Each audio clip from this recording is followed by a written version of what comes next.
Le Messie sera retranché et il n'aura pas de successeur. Daniel chapitre 9 verset 26.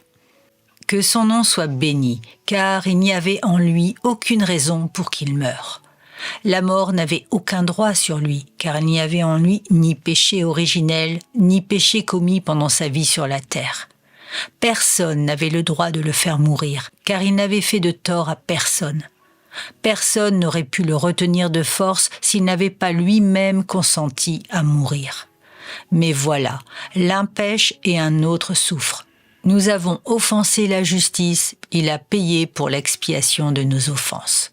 Des torrents de larmes, des montagnes d'offrandes, des mers de sang des bœufs et des collines d'encens auraient été inutiles pour la rémission des péchés.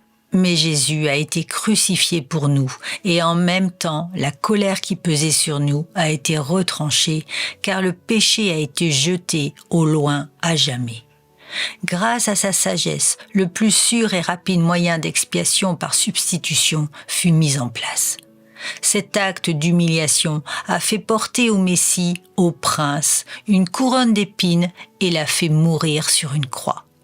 C'est cet amour qui a conduit le Rédempteur à sacrifier sa vie pour ses ennemis. Cependant, rester en admiration devant le spectacle de l'innocent versant son sang pour le coupable est insuffisant.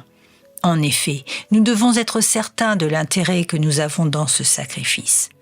Le but précis de la mort du Messie est le salut de son Église. Sommes-nous de ceux pour qui il a offert sa vie en rançon ? Le Seigneur Jésus est-il notre avocat devant le Père ? Sommes-nous guéris par ses meurtrissures ?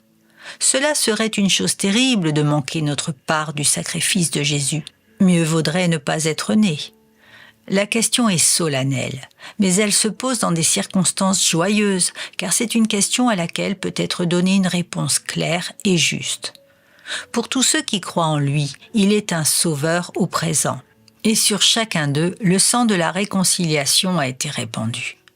Que tous ceux qui se confient en la valeur de la mort du Messie soient joyeux à chaque fois qu'ils le commémorent, et que leur sainte reconnaissance les mène à une pleine consécration à son service.